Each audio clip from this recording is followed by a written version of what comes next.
Hello, my name's Andy and welcome to the channel. Now if you're watching this video and thinking that my fingers are getting burnt, then take a look a little closer. This flame is made up of no less than 100 RGB LEDs, which is displaying a live animation which is being sent from my computer to a microchip PIC on this little board, which is then sending data to the LEDs to make this display. Now it's a little bit like a mini video wall. The LEDs are WS2812b from World Semi. Now these ones come on a reel, but there's lots of different types and styles that you can buy depending on your project. Now you may have seen these LEDs running in some of my previous videos. Now if you're wondering how it all works, then stick with me in this video because I'm going to take you through every bit of code, soldering and testing to understand exactly how I've made it. So hopefully a good learning experience if you want to do something similar. So we're going to start at the very beginning, at first creating the electronics and the simple RS232 comms, to then creating the ASM code for a single LED, and then we'll code it up to the completed mini flame.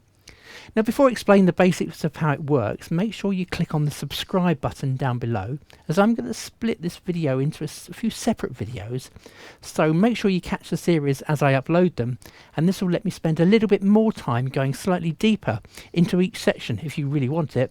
And remember, I'll give away the codes, all the code you see in the video and the applications free in the links below.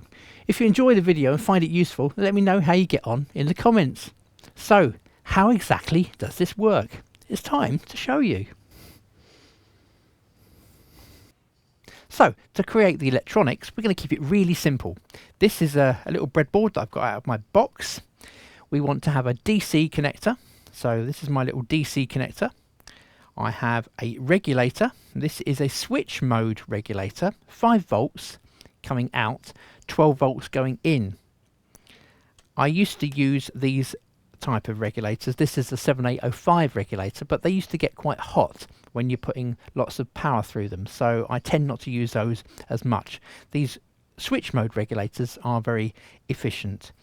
So the other thing is a small capacitor, a socket for our microchip, and our microchip, which is a 18F26K22. So I'm just going to pop that in there. So what else are we going to need for this board? Okay, so we need to program the board. So I'm going to use the Microchip PICC3 programmer. I'm not sure if it's the latest. I think this one's a couple of years old, but it works perfectly well. I'm going to have a couple of sockets so that we can plug our PIC kit onto the board, just like so. I want to have an output here for my LEDs, and they can just connect through like so. So my LEDs can connect onto the board, and I also want to have an RS232 communication to the PC. So we're going to connect up another small connector here, and that connector can connect to a USB adapter, which will then send TTL level signals from the computer to my little board here. So fingers crossed, once it's then powered up and the PIC kit is connected, then we can download some code into the chip and we can make the chip talk to the computer via the USB adapter. Does it sound simple? Okay, what I'm going to do, I'm going to solder it all together, and once we've got it all soldered together, then we can see if we can put some code into it. Okay, so now I've got my board that I've soldered up all the connectors onto so the components don't fall off the board. So the next thing for me to do would be to connect up the wires round the back, and I'm going to use this type of wire. I'm just going to cut the wires and solder them between the actual pins and the pins on the chip. So I've got a diagram here that I've drawn up, and it basically covers the picture of this and a picture of the schematic side by side. So if you look at this drawing here, you can see that in this picture of the PIC, I have certain lines going to certain pins. But what are they doing? So this is our regulator, and we've got 12 volts coming in. That 12 volts gets turned to 5 volts, and that 5 volt, that red line, goes to the PIC, the power pin, which is here, same position. The programming device, which is up here, and our RGB output, which is here. So if you follow that red line, you can see where the 5 volts is going to. Our 0 volts goes to pretty much everything, because that's just our ground reference. What else am I using on here? I'm using a blue line and a green line, and they are here, and they are going to the RX and TX for the communication via the USB. So RX coming into the PIC from the PC, and TX going from the PIC to the PC. We've got our RGB LED output, which is the white line, going to this connector. So this is going to be the high-speed data coming out of the PIC going to the LEDs, and I'm basically coming out of the PIC going into this little connector here. And I have also got, I've soldered on a tiny LED onto the board so that we can have a just a reference if we need to turn on and off something, just so we know something's working.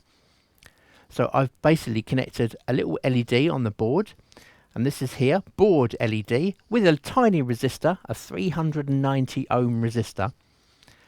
And I'm basically coming out of the board into the LED through the resistor and down to 0 volts. And finally, we've got the PICkit programmer. So the PICkit programmer has got five connections. It's got power, which is the red. It's got ground, 0 volts, which is the black.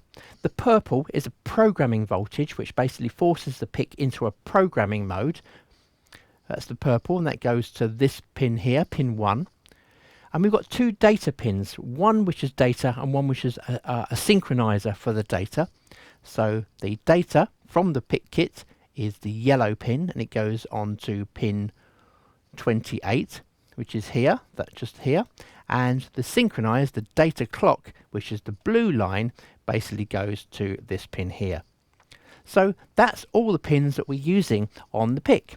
Okay, we've finally got our finished prototype homemade board with our connectors on the side, our glued on DC connector, our little regulator, a debug LED and our processor, and all of the wires are now soldered onto the back as per the drawing that I showed a little earlier. So some people would say, why not just design the board on the computer and then just get it made by a PCB company in somewhere like China? Well, that's what I would normally do. I normally use a company like JLC PCB to create the boards for different projects. So these are some for a camera, these are some from a data system that I've been working on in the last year. But for this project, I just wanted to keep it simple.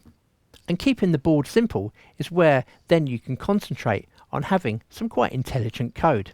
And that's where we're going to go next.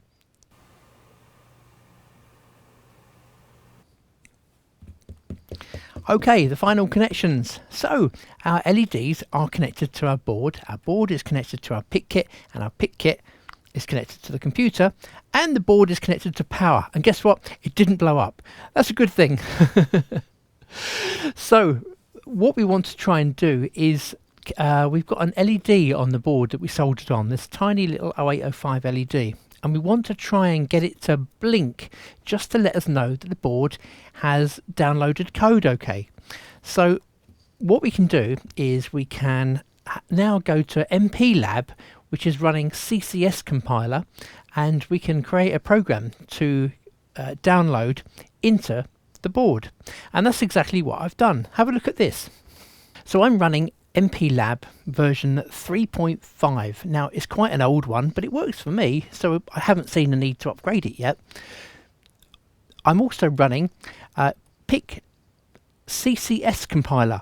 Here we are, CCS Compiler. Now in my compiler options, it's 5.024. That's the version. And again, that works perfect, so I've never really needed to upgrade from it. So in my project, I've created a very first source file. I've got some different files I'm going to share with you, but the very first one is S00. So what are we doing in this little bit of code here? Well, I'm declaring my processor, which is a 26K22. I'm setting my oscillator at 64 megahertz here, and then I'm also adjusting the system clock within the chip for 64 megahertz so that all of my timings are correct. So what is it doing? In my main loop, I'm setting up my tri-states. My A's are inputs, my B's are outputs, and my C's are mainly outputs. And that's with the ones and the zeros.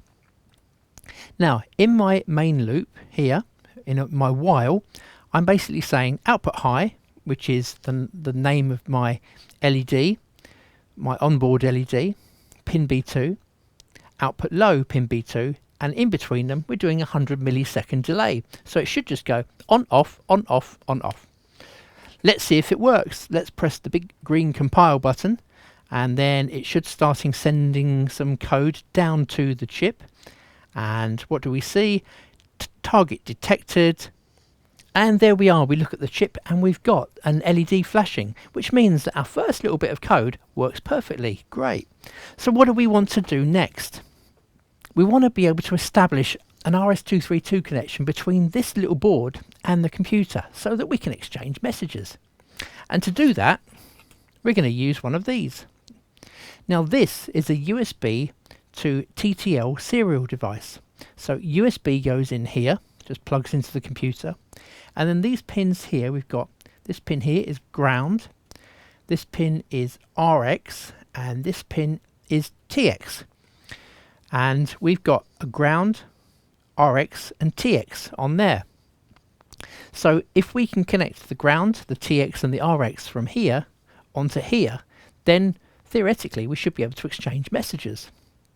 Now, I'm going to plug this in. We need to be able to test that it works before we actually connect it up. So we're going to use a piece of software called X-CTU from a company called Digi. Now you can find it if you just search X-CTU Digi online. And it's quite a good piece of software for doing communications and just debug. Now before I connect this to the computer, I need to extend these wires here because they're not going to reach this. My computer's down here. So I have created just an extension cable, and this extension cable has got the same, if I can unwrap it. Okay, here we go. This extension cable has got the same pins on both ends, so that should just be able to fit onto there, just like that. And this one should just be able to fit onto there, just like that. Now before I connect this up, I want to make sure that I've got TX coming from the computer. I want to be able to see some characters coming off of this, and I want to also know that my RX on the computer is going to work. So I'm going to plug this in. I'm going to close down my MPLAB. Okay, and I'm going to plug this into the computer. There we go. And I'm going to bring up X-CTU from Digi. So here we are, Digi and X-CTU. Now straight away I can see that it's come up as COM4. It's Silicon Labs CP210. That's the name of this actual USB device. And my standard baud rate settings are 9600. Now if I select that and I click terminal, if I try to type something, I can see that whatever I'm typing theoretically should be coming out here. Now one way to see if it actually is coming out is sending it back up the RS-232 line on the RX. So if you can see this, I'm going to short out, I'm going to separate my ground pin, which is this one here, but I'm going to short out the RX and the TX. There we go. Whoops. Now, theoretically, by shorting those out, anything that comes up here should go back down and should be displayed by the computer. Let's try it and typing. There we go. So you can see now that anything that I'm sending out is in blue and anything that is coming back is in red. So straight away we know now we've got a working debug cable. So with our working debug cable, we want to try and see if we can bounce some characters from the chip not just a piece of solder. So let's connect this to our board, and I'm now going to send some characters down. Now you can see that as I send the characters down, I'm not getting any response, the characters that we're expecting in red, which basically means that there's nothing in there to bounce those characters back. So we need a little bit of code to be able to do that. And I'm going to modify the piece of code that we had earlier to show what extra pieces of code we need. So have a look at MPLAB. Here we are. This is the second part. So this is S01. Last one was S00. So previously we had use delay, but the new line of code is use RS232 board 9600 pin C6 for transmit and pin C7 for receive. And the name of this stream, this connection, we're going to call debug. My tri-states are the same, 1s, 0s and 1s. Our oscillator is the same. Now, when we first reset this board, I want it to send some words up to me to say maybe online. So fprintf on the debug online. And then during the loop of the LED flashing, we want it to basically say loop to us so we know it's in the loop. So how about we bring up our comms window and we send this down. Let's see what happens. So send. It should program the device, hopefully detected, yes. Oh look. So now what did it do? It says online and it's doing loop. So we know that we've got RS232 coming from that chip so that we can receive messages from that chip just using a few extra lines of code.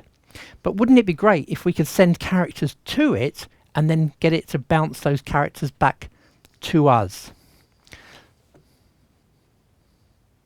Now whilst that's saying loop, can you see what's happening on the screen here? We can't actually see anything moving. It's going so fast that we can't see that it's sending anything different to us. So it looks like this screen has just crashed, apart from just this part here. So how about we send a number in every loop? So what have I done here? This is SO2. I've added a variable called counter. We've declared it at 0 at the beginning. In my loop, I'm going to increment the counter every time. So counter plus plus. And then during the part where we say loop, instead of going loop like that, /r/n, which is a carriage return, I'm going loop %05, because I want 5 digits, LU, which is long, and carriage return again. And then we put counter at the end. So now if we run this, let's see what happens. It's the same, virtually the same bit of code, we're just changing one slight part. And there we can see in our debug, loop, and it's giving us a number. So that's actually really important. We can now see the loop going round in our code. So whilst that loop is generating its code, we still want to be able to send some data to the PIC and for it to do something. Otherwise it's just a boring PIC just sending numbers. So how about we put in an interrupt? An interrupt is where we can send something into the PIC and it can say, oh, it sent me something, I need to do something with it. So, and then it will basically stop what it's doing, it will do something within its interrupt routine, and then it will carry back on to where it was before. So here we are, S03. We still have the 9600 232 that we put in earlier, but I've now put in an interrupt routine. Now this interrupt routine, let me just expand this window slightly. Now it's very similar at the bottom. We've got this while loop, so basically the LED on, LED off, online. We're adding enable interrupts, int RDA and int and global. So enable interrupts into RDA and enable interrupts global. And we're putting in a little function here, which is just after the keyword of hashtag int RDA. So we're going int RDA, serial, this is the name of the routine that we're running. So our name of our stream that we're looking for is debug. So here, while we're getting characters from debug, C is basically a storage for get my character. So every time we go through this loop, we're going to load in a character from debug, and then we're going to print it back out again up the same path that it came. And then here, if there's any more characters, go to start loop.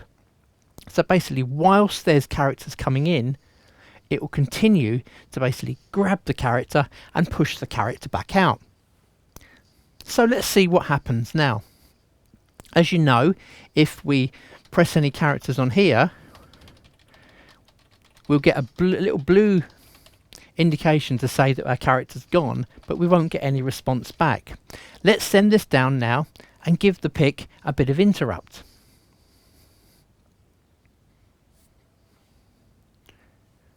PIC's resetting. There we go.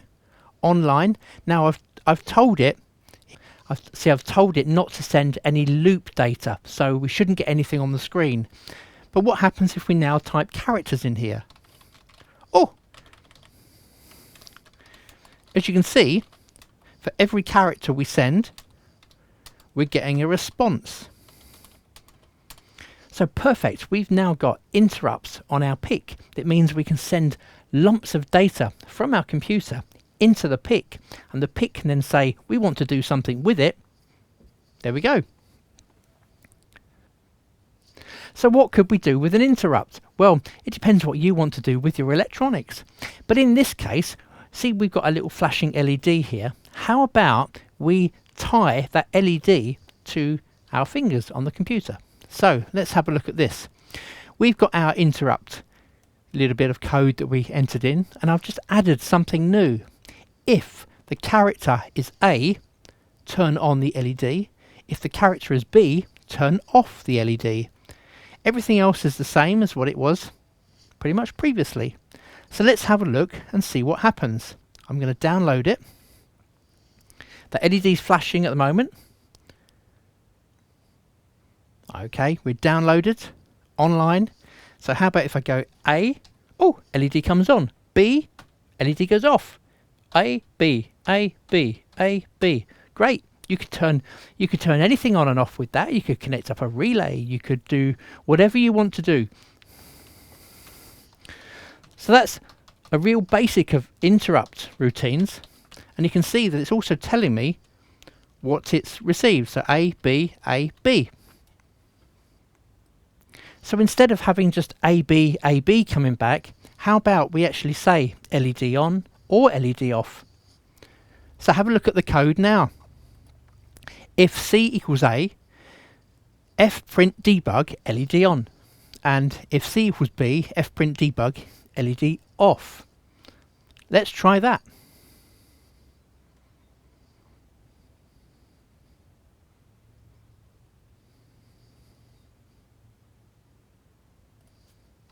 A, B, A, B, A, B. Here we are. LED on, LED off.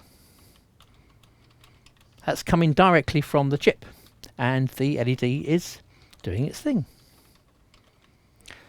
So there we go. That's kind of basics of interrupts, of being able to at least send something down and get something back. And that's going to be crucial when we try to send a block of LED data down from the computer for our animation. So there we go. That's interrupts. It's really fun. You can start sending lots of things down and start getting lots of information coming back. What will be really interesting is when we get large lumps of data for our LEDs and we start sending that down. How reliable will that be? And is there anything that we can do to stop the chip kind of like going into buffer overruns and stuff like that? Now I'll come into that in the next section. Don't forget, all of these bits of code are available in the description down below. So have fun. So now we get to one of the complicated bits of the project, and this is probably the bit that everybody wants to know, is how do we turn these lights on and what data can we send to them. I have spent a little bit of time trying to work out the best way of explaining it, because it's not the simplest of thing to explain. But what we want to try and do now is send data to the LEDs, and we need to generate the timings, the correct timings of the data for the LEDs. So firstly, we need to work out what type of speed our processor can run at.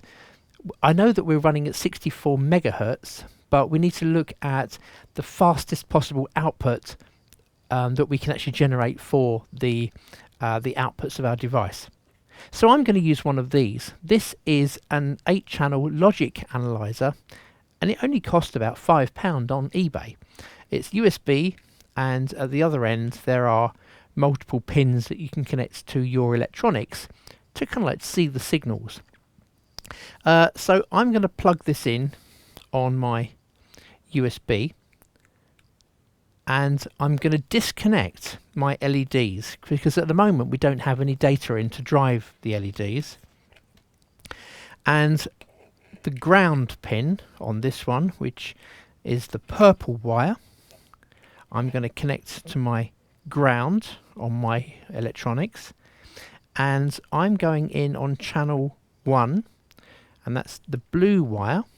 So I'm going to connect this on the LED output of the electronics. There we go. So anything that appears on these pins, I should now be able to sample it and see it on the computer, and we can have a look at the timings. So let's have a look at the computer. So have a look at this. This is exactly the same as what we had before. I've just taken off the interrupt code so it's just a little bit clearer. I've added a function at the bottom, LED data 1. Now this is a function that we're going to use in the future. So LED data 1, green, red and blue. So this would allow us to send the RGB values into it from here. So I'm calling the function here, LED data 1. So what is it doing? Well, at the moment we basically put some assembly language code inside. Now LED out is assigned to pin port B0. So whenever you see LED out 1 here, it basically means it's just assigned to port B0. So what's it saying? We're basically saying BSF LED out 1. That means turn the pin on. NOP means no operation, do nothing, but delay 1 instruction cycle. And the next one, BCF, which is bit clear LED out 1, which is basically turn the pin off. So what would this do? Well, every time we run this, we will basically have the pin go high and then the pin go low with a 1 cycle delay. So if we run that, it will be interesting to see what that delay is actually going to be, and that will help us when we start to look at creating the assembly code for the LEDs. So let's run this. We're going to pass it down into the chip, and now the chip should have that code running. There we go, program verify complete. So we can look at the output of this pin. Even though it's very, very tiny signal, we can have a look at it using this tiny device. So I'm going to launch SIGROC, which is the application which we will use for this device. And so SIGROC is pulse view. So let's have a look at this device. So here we are. It's a SIGROC FX2LA. Now I want to select maybe about 20 million samples at around about 24 megahertz. So whilst this is running and it's sending data out of that pin, I want to press run. And there we go. In channel 1 you can see that there's a tiny little bit of data in there. Let's zoom right in, and there we are. We can see that we've got 0 volts and it goes high and then it goes low. So what's the size of that? let's have our timing device and we can scale that in. There we are. So we can see that where it goes high and where it goes low, so the length of that NOP operation and the instructions around it to create that NOP is 125 nanoseconds. So we know that a single NOP within our code is 125 nanoseconds. So if we have a look at the timing for the LED and the requirements for it, I'm going to bring up the datasheet. This is the datasheet, and I've got this from Digi. If we scroll down, we can see, hopefully, here we are. This is a timing diagram. So our NOP at the moment is around about 125 nanoseconds, and their time high and time low is 1.2 microseconds, which means that we've got plenty of time to make more NOPs to create this timing diagram here. See, in our code, our smallest time for a high is 125 nanoseconds.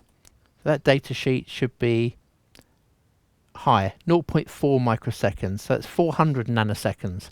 So we could use probably 3 NOPs to do a high, and then we can calculate how many NOPs we need to make a low. So we should be able to create an assembly routine just using NOPs and bit set Fs and bit clear Fs to create our assembly language for the LED. So I'm going to change the code, and in here I'm going to put 3 NOPs.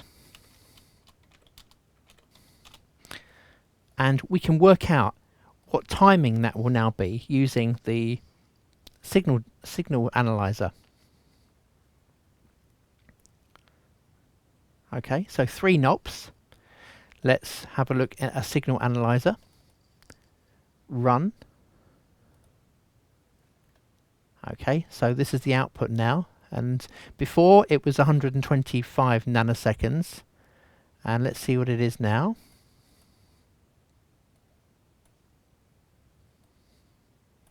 It's 250 nanoseconds. Okay, so we may need some more NOPs. Let's run a couple more. 1, 2, 3, 4, 5. Okay, so we've got 5 NOPs in there. Let's have a look at see what timing that gives us. So I'm going to run it again. There we are. We've got our data. Come here. Okay, so it looks a little bit longer now. So timing. So let's have a look. Start and end. 375 nanoseconds. So you can see that by adding a NOP each time, you can kind of like fine-tune the timings relative to what we need. So the one thing that I'm going to do now is come up with exactly the right NOPs that we need to go high and to go low to create our bits. So have a look at this. This is really difficult to explain, but it works in my head. So have a look at this function here. We've got 3 RGB values coming in, and each one is a byte. That's 8 bits. So we need to split that byte into 8 bits and then do the relative timings to each bit to create the amount of NOPs that's actually needed. So this is the first byte, and then the bits, so the 8 bits in that one, the 8 bits in the red one, and the 8 bits in the blue one to create the timings. So if we send that down to the computer, okay, that's in there. Now we can have a look at our pulse view and we can run. Okay, so we've got some data. Let's have a look at that data. And you can see it looks very different than it did before. You can now see that I've got 24 bits instead of just 1 bits that we did previously. We've got 24 bits. The timing for each bit, as I get my timing, is, let's have a look. I'll start at the beginning and go there. So, yeah, 1.2 microseconds as per the datasheet, which they said 1.2 microseconds plus or minus 600 nanoseconds. There's quite a bit of wiggle room there. And here, so 1.17, move along a bit, 1.2, 1.2, 1.2. So that's 24 bits, there's 24 little pulses there. If we look at the actual length of that, you'll see that that is 28 microseconds in length, probably about 30 microseconds in length for that actual 24 bits, those three bytes of data in there. So what were we actually sending there? We were sending a 255, a 255 and a 255. So let's see if that actually works. This would be quite interesting. So we've got high-speed data coming out. At the moment it's going to a pulse view. Let's disconnect our logic analyzer and let's connect up the LEDs to the electronics and see if anything happens. Whoa, there we go. We've got a white LED.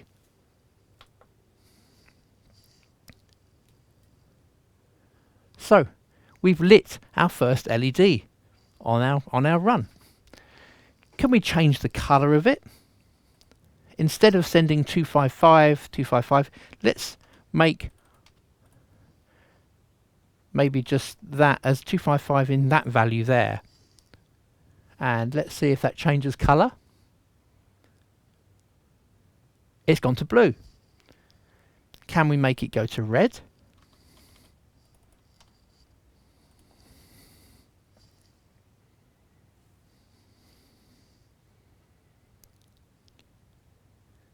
It's gone to red. So now we've got full control over those bytes and those bits going straight into that LED. So hopefully you've understood that. It's actually quite difficult to explain it. I know what it is in my brain, but just trying to explain it to somebody else is a challenge. And don't forget, all of the ASM code that we've seen generated here, I'm going to stick in the description down below. And this is one thing that people have been asking me for so many years. Have you got the code? Have you got the code? And I've never had the time to do it. So yes, this is the code that you can use to run your WS2812b LEDs.